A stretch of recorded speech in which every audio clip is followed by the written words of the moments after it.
Legião X, estamos aqui hoje para apresentar a segunda parte do nosso projeto aí, já famoso, graças a você, o nosso X versus X, onde os professores tentam aqui aprofundar, é claro, com o Yellow Block, né, essa ideia do Yellow Power, o poder do saber. Estamos aqui tentando aprofundar um pouco sobre urbanização do Rio de Janeiro, tentando aí pautar, né, em algumas prefeituras que se diferenciaram nessa lógica. E para a segunda parte, Tiagão, nós deixamos a nata da história filé mignon, uns nomezinhos que você ao ouvir fica emocionado. O primeiro aqui, Luiz Paulo Conde, César Maia, ó que lindo. E fechando com chave de ouro, é claro, o nosso amiguíssimo Eduardo Paes. Ah, não, esse é meu amor, não fala dele não. Não pode falar. Xodó, adoro, O chama adoro. de Eduardo Paes, amor, não é isso? Dudu amorzinho. Beijo, querido.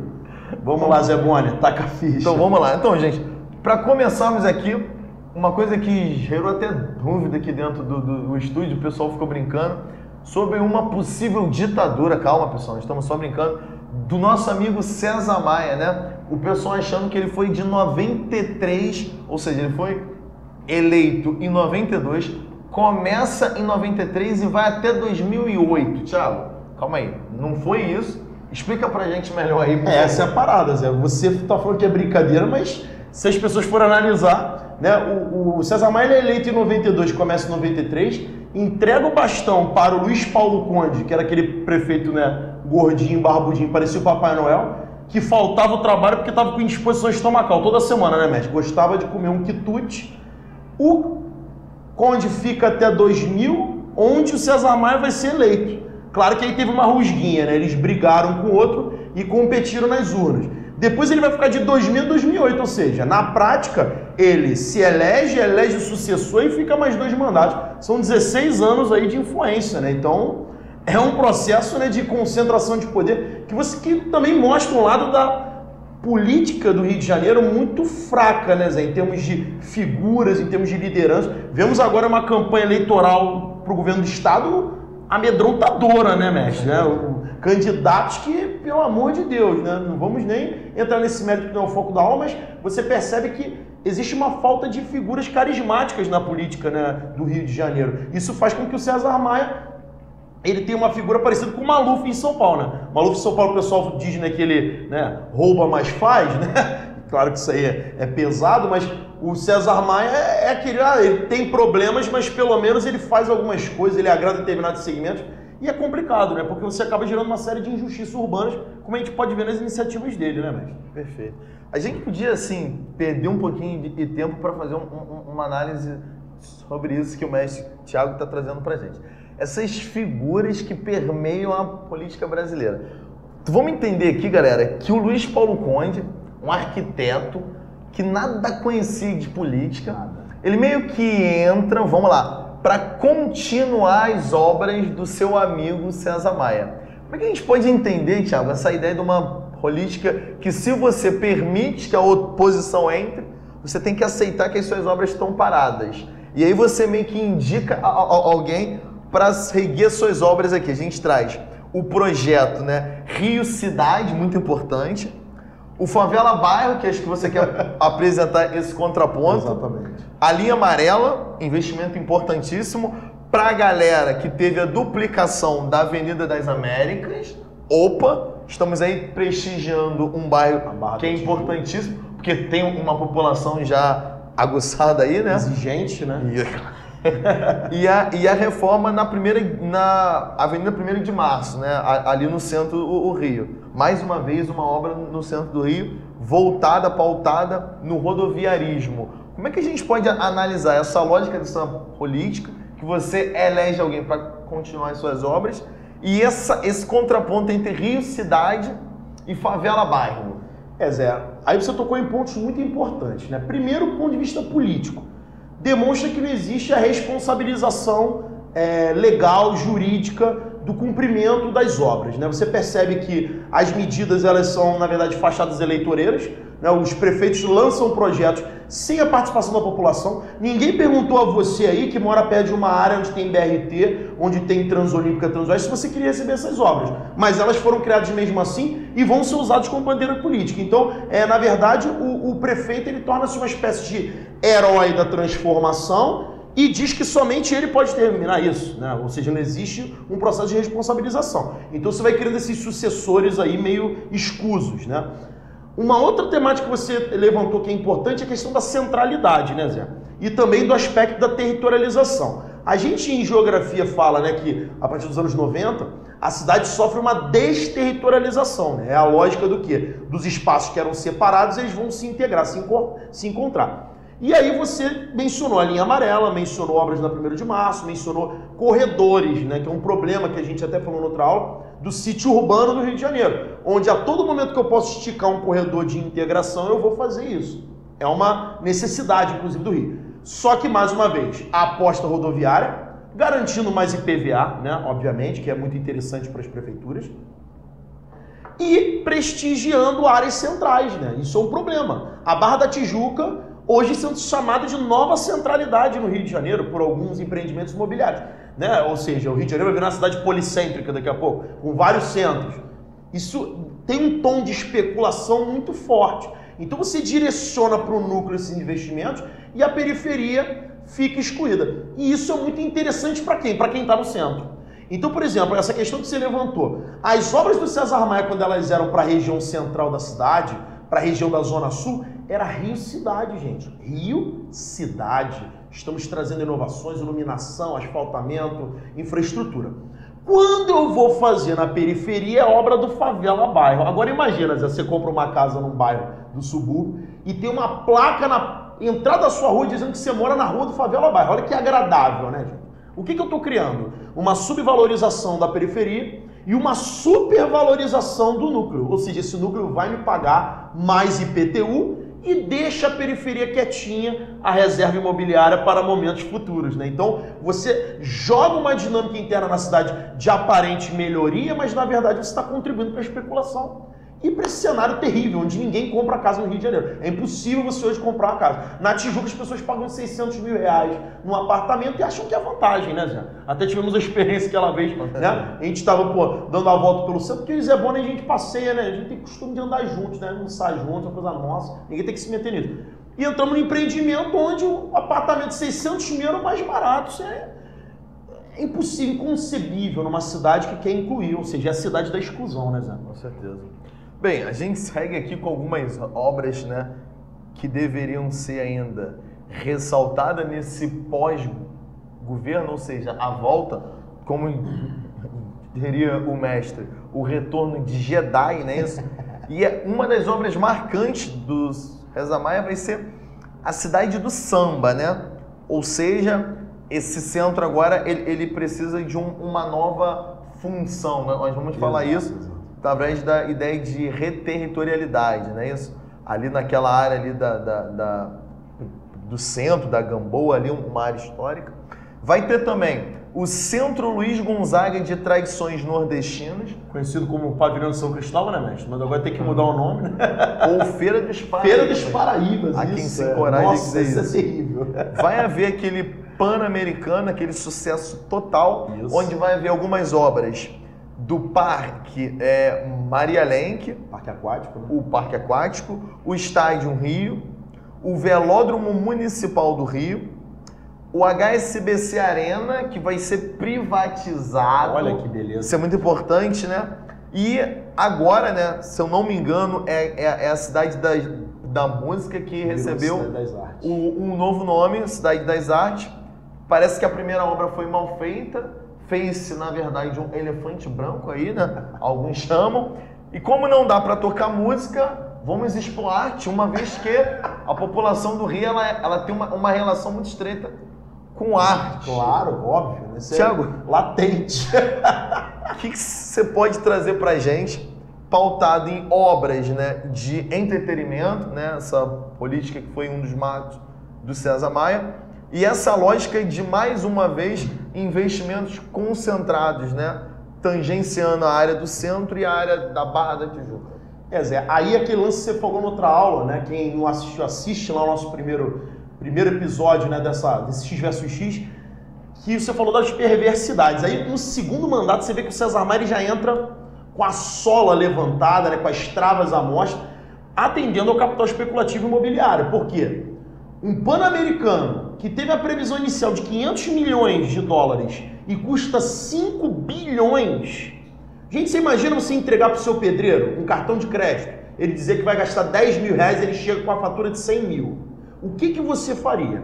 Isso foi feito na sua cidade e você não se deu conta, só que mascarado com as benesses urbanas, com a criação de equipamentos que foram depois, como você falou, aproveitados pelo setor privado. Gente, isso é genial. Olha só, eu quero abrir a casa de show na Barra, não tem dinheiro. O Estado levanta um estádio, na época era a Arena Multiuso, tivemos ali os Jogos Pan-Americanos e depois vira a HSBC Arena arrendada por um valor irrisório. Olha que coisa maravilhosa.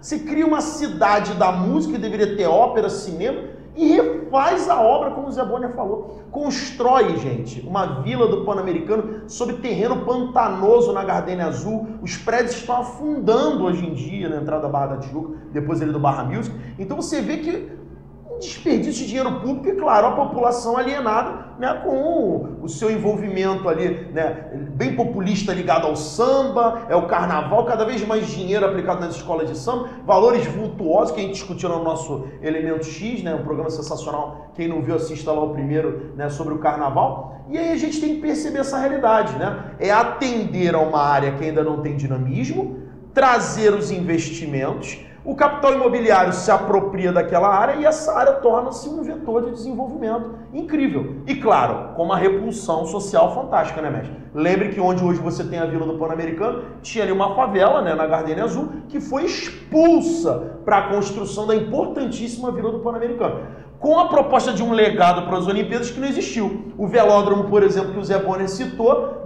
estava até bem pouco tempo sob ameaça de demolição. Não sei se agora foi concluída essa demolição, agora realmente não estou com esse dado, mas é uma situação de calamidade. O Engenhão, por exemplo, que é o estádio olímpico João Avelange, não vai ser usado na Olimpíada. Olha que coisa de planejamento urbano verdadeiro, mestre? O parque aquático, O parque aquático é absurdo. Agora tem essa nova proposta aí. Então quer dizer que reza mais que a gente esclareceu bem a ideia. Sim. E a gente parte para o governo atual nosso, Só para lembrarmos aqui, estamos falando do Eduardo Paes, eleito... Beijo, Dudu. Fofo. Eleito em 2009 pelo PMDB e que promove aí, mais uma vez, a gente pode até relembrar aqui da ideia do JK, investimentos concentrados no rodoviarismo, essa ideia de criar rodovias arteriais tentando ligar pontos que precisam verdadeiramente estar conectados, e entra aí a postura da Transoeste, Transolímpica, ou seja, essas obras públicas que estão sendo feitas para atender a esses espetáculos, e a gente espera que verdadeiramente fique algum legado. O nome que se populariza, a lógica da BRT, quem é que não usa BRT, já usou, já viu, tá cortando a cidade como um todo. Um beijo para a galera da Taquara, que hoje ficou 1h30 junto lá comigo, naquele engarrafamento maravilhoso, que fecharam todas as ruas ali. Não sei mais como é que se chega a lugar nenhum. A gente pode pensar também em a obra da Nave do Conhecimento e o Parque do Atleta. Estamos fazendo novamente um empreendimento imobiliário para os atletas. Estamos muito preocupados. A Vila do Pan então não serve mais? Não, acabou. Não serve mais. Vou ter que fazer outra vila. Outra. Que vai ser vendida depois, mestre? Com gente, que coincidência. Mas é tudo por acaso, gente, É tudo acidental. Não tem uma lógica perversa envolvida nisso, não. Nós aqui que somos conspiradores, Ou esquerdopatas, como algum... Beijo pra galera que me chama de esquerdopata na internet. Aliás, pessoas, isso é uma questão que tem que ser discutida, O Eduardo Paes, ele era pupilo de César Maia. Aí eles rompem, como sempre tem um rompimento político. O Eduardo Paes vai para o PMDB, o César Maia fica ali no Democratas, que é o antigo PFL. E você tem ali uma cisão entre esses dois elementos, mas que servem, gente, aos mesmos patronos. ao mesmo capital, né? Você cria uma estrutura, como o Zé falou, de rodoviarismo, que vai atender, obviamente, as empresas rodoviárias, né? As montadoras, vai atender as construtoras que vão dispor, né, os seus empreendimentos ao longo dessas vias e criando essa ilusão de transporte de massa, né, mestre? Transporte de massa é trem, gente. Transporte de massa é metrô, né? Transporte coletivo, né? O ônibus, ele é um problema, né? Na verdade, ele é uma mazela urbana. As principais cidades do mundo estão se desfazendo das suas vias rodoviárias, estão incentivando, né, o intermodal, outras possibilidades que você não percebe no Rio de Janeiro. E quando a gente vê essa lógica, por acaso, né, mestre, essas vias passam sobre comunidades carentes, passam sobre áreas degradadas da cidade, que são obrigados a ser desapropriados. Olha só que coincidência, né, mestre? Você precisa tirar o pobre dali e varrê-lo para o canto. Então percebam, né, gente, você assistindo esse primeiro e segundo episódio desse programa, você está vendo que a repetição de processos de expulsão é uma constante. Não foi Eduardo Paes que inventou isso, mas ele tem o mérito de fazer muito bem esse processo, né? E conseguir aí criar uma rede, né, de negócios vantajosos para as grandes empresas, com shoppings, né, com empreendimentos de entretenimento, como você falou, e o setor imobiliário, criando ali uma venda casada muito vantajosa. E a população sendo jogada para um lado e para o outro, né? Como se fosse uma seleção natural, ou seja, você mora onde você pode, né? É uma realidade bem preocupante que a gente vê na cidade do Rio de Janeiro, de segregação socioespacial, né? Então é complicado, né? E aí a gente pode trazer, né, nossos amigos aí que estão acompanhando a gente, maioria universitários, uma questão muito importante, que é essa reestruturação do centro do Rio de Janeiro, precisamente na área da perimetral, que não mais existe, falamos isso no primeiro bloco, a derrubada dela, né, levando a ideia, trazendo aqui, né, a ideia de gentrificação. Muito bom. Ou seja, vamos derrubar essa área, vamos concentrar mais uma vez investimentos ali no nosso Porto Maravilha, né? Estamos aqui ansiosos para ver essas obras importantes, como nós vimos a ideia do Parque Madureira, né? Que foi também um marco aí, onde teve esse processo de retirada da população. O que você pode trazer para a gente, Thiago, a respeito desse termozinho, que é muito importante, muito falado, gentrificação, e essa nova obra, né, do Porto Maravilha, assim como está acontecendo na Lapa, né, essa revitalização e esses prédios em uma área onde o Estado, ou no caso, né, a Prefeitura, volta a atuar. Zé, é importante a gente levantar essa bola, né? O termo gentrificação, né, aí, claro, estou simplificando para a gente tornar essa coisa um pouco mais cotidiana, seria uma espécie de transformação na classe social que ocupa um determinado espaço. Isso a grosso modo, claro, academicamente existe, né, um aprofundamento nisso. Mas você percebe que existe uma população local, existe uma degradação local, essa população vive ali porque foi repelida para aquela localidade, né, ou seja, vive num aglomerado de exclusão, e eu tenho que romper com essa ideia de aglomerado de exclusão, substituindo as atividades ali presentes. E claro, vou substituir também a classe social ali presente, né? É muito importante você perceber que o Porto do Rio de Janeiro é uma área de degradação, né? Você tem ali a rodoviária Novo Rio, você tem do lado ali aqueles galpões abandonados, e é uma área muito obsoleta, né? Aquelas zonas de obsolescência, né, que a academia gosta de tratar, onde substituir o que existe ali é imprescindível. Então você vai colocar casas de show, vai colocar restaurantes, bares, boates,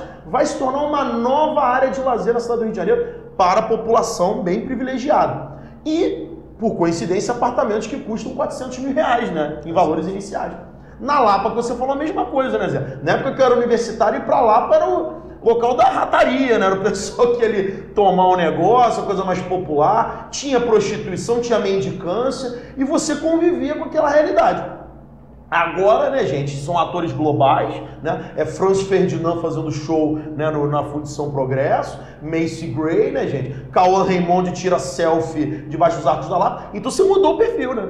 Eu fui convidado para um aniversário na Lapa uma vez num pub irlandês. Eu nunca pensei que ia num pub irlandês na Lapa, né? Que era ambiente de degradação. Então, existe uma gentrificação nítida. Agora pergunta, Zé, para onde estão indo as prostitutas da Lapa? Para onde estão indo os mendigos da Lapa? Estão sendo incluídos socialmente? Óbvio que não. Você está varrendo. Tem relatos policiais de conflitos de prostitutas na Praça Tiradentes. Porque a prostituta da Lapa é varrida para Tiradentes, encontra a prostituta da Praça Tiradentes, você tem choque. Olha a realidade urbana que você impõe à cidade. Então é uma substituição violenta, onde eu vou varrer o elemento indesejável e vou substituir por uma classe mais interessante. Claro, Zé, eu estou tentando revitalizar o centro do Rio, eu estou tentando dar uma vida noturna ao centro que é praticamente inexistente, né? O centro à noite fica pouco dinâmico, mas é uma lógica problemática, né? Então você percebe que o Eduardo Paes ele é um dos grandes contribuintes para esse cenário, né? Sem dúvida alguma, ele continua essa política que o César Maia desencadeia nos anos 90, sem dúvida alguma. Então, galera, vamos agora para as perguntas. Thiago, choveu perguntas, infelizmente a gente escolheu aqui algumas, né, pessoal, por conta do tempo, mas agradecemos todo mundo aqui e a gente tentou fazer um mix aqui para que todas sejam respondidas. A primeira aqui veio do Carlos Vinícius Ferreira. Carlos, um grande abraço, que ele pergunta assim: qual a possível relação entre o bota abaixo de Pereira Passos e as atuais reformas para a construção do Porto Maravilha? Thiagão? Boa pergunta, hein, Zé? O bota abaixo do Pereira Passos é um processo de segregação socioespacial muito forte, né, sem dúvida alguma.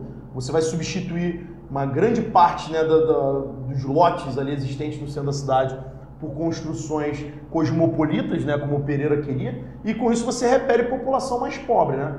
No caso do Porto, né, Zé, na minha concepção, você tem um processo parecido porque existem pessoas que moram naqueles antigos prédios, né, aquelas casas que existem ali na região da Gamboa, região portuária. Existem morros ali também que estão sendo, né, desocupados pela iniciativa da prefeitura, com o propósito de criar a estrutura que o Porto Maravilha vai receber. Então, há um link aí direto, o Carlos foi muito bem posicionado aí, né? E é até um molde de questão para vestibulares muito consistente, né? Porque traz justamente essa lógica da gentrificação que o Zé falou, né? Porque você cria uma substituição, atrai um novo grupo social e repele aquele indesejado, né? Nos dois momentos você percebe isso, né? O Porto Maravilha tem essa característica, claro que muito mais moderna, né, Zé? Claro. Um trenzinho, né? Tem toda uma lógica mais capitalista moderna, né? Só alegria.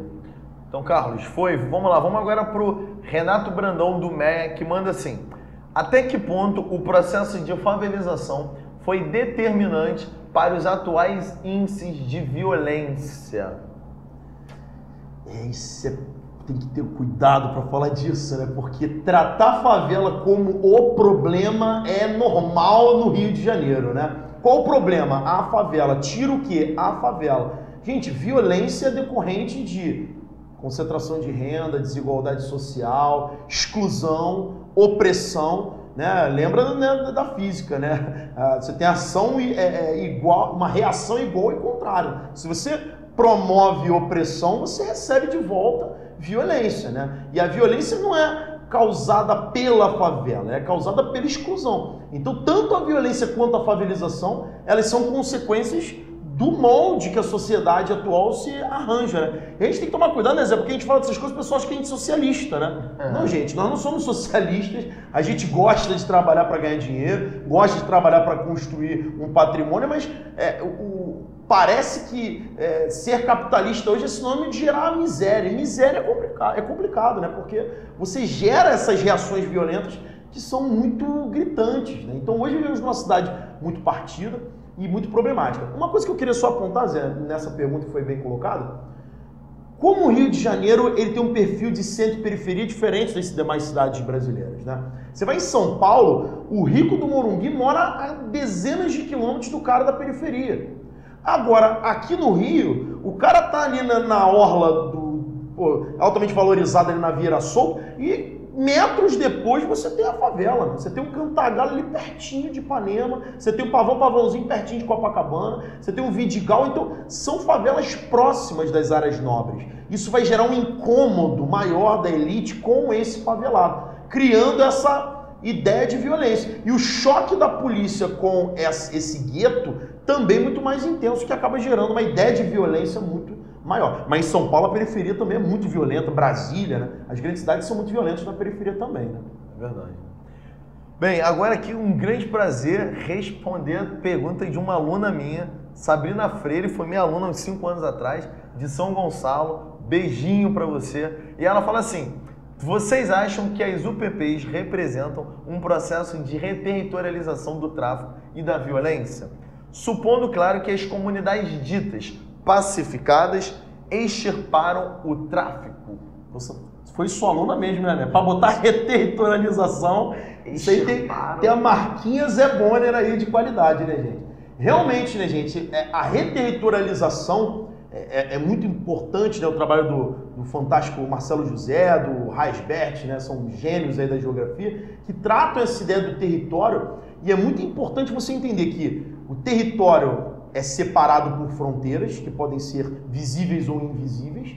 A desterritorialização é quando essas fronteiras começam a se aglutinar, você passa a ter uma interseção. E hoje o que a gente fala na cidade é que existe uma reterritorialização, onde a favela começa a ser segregada totalmente do espaço dito, podemos dizer assim, formal, né? É um termo até que eu não gosto de usar, mas que é muito prático.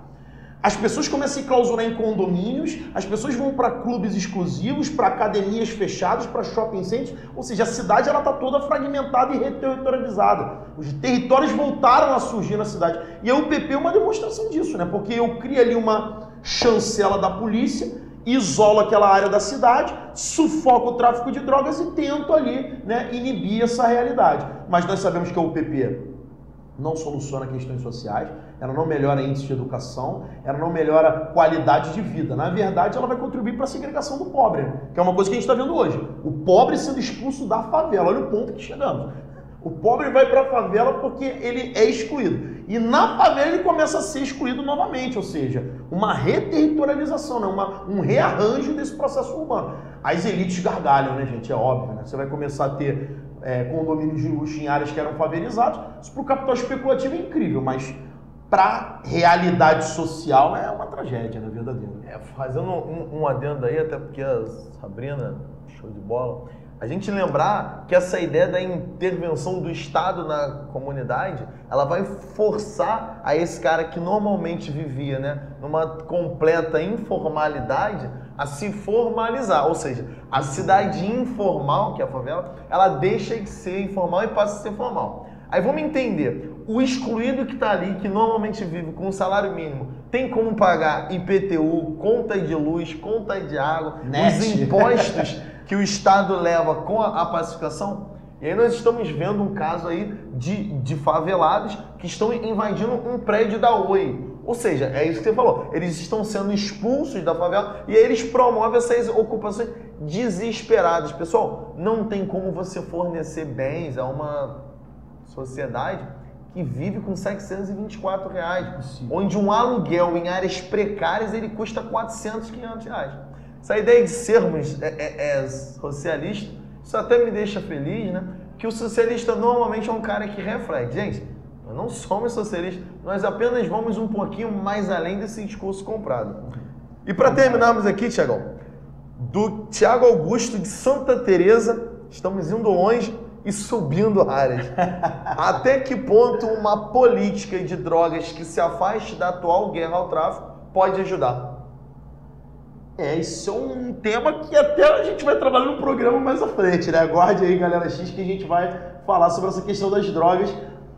Isso é um caminho bastante complicado, tem muitas nuances, mas o fato é que legalizar a droga pode ser um caminho para você amenizar o poder do tráfico, né? Não sei se é a solução, não tenho propriedade exclusiva para deter essa verdade, mas é fato, né? Existe um poderio nos guetos controlados por facções criminosas gerado pela atividade das drogas, né, Zé? Isso é inegável, né? É uma atividade que gera renda e que produz recursos para que eles possam se armar e possam se tornar até um pouco mais contundentes contra a polícia militar. Então, é uma realidade que pode ser discutida sim. Eu gostaria de pedir que a galera voltasse para a gente poder falar nisso no próximo programa, porque rende muita conversa, muita discussão, mas é um caminho que a gente pode observar, né? A legalização pode estar ligada diretamente à amenização da violência. Haja visto o Uruguai, né, gente, com o fofíssimo Mujica, né, nosso ídolo aqui pessoal, que tenta agora trilhar esse caminho, porque como ele fala, já tentamos todas as alternativas.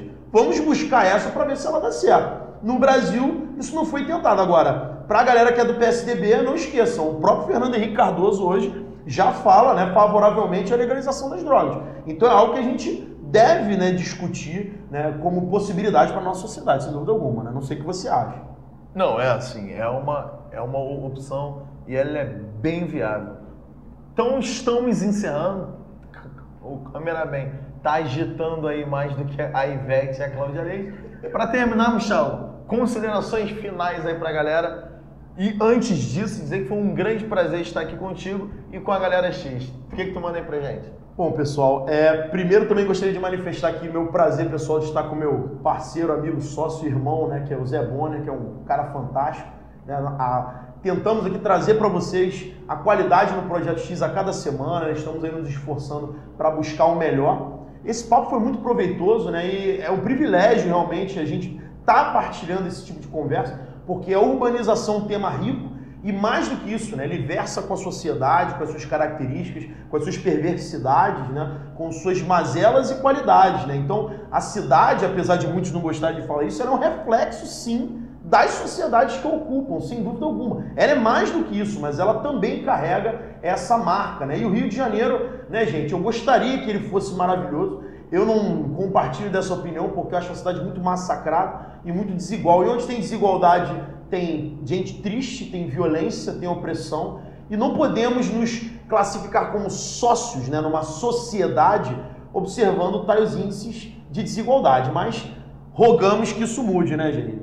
Vamos ver. Com as eleições também é difícil, mas vamos tentar ir pra frente, né, Zé? A gente sempre diz, né? Se eleição mudasse alguma coisa, eles iam proibir. Pessoal, fica um forte abraço aí, compartilha, curte, promove a gente que a gente promove você. Beijinho. Valeu. Abraço.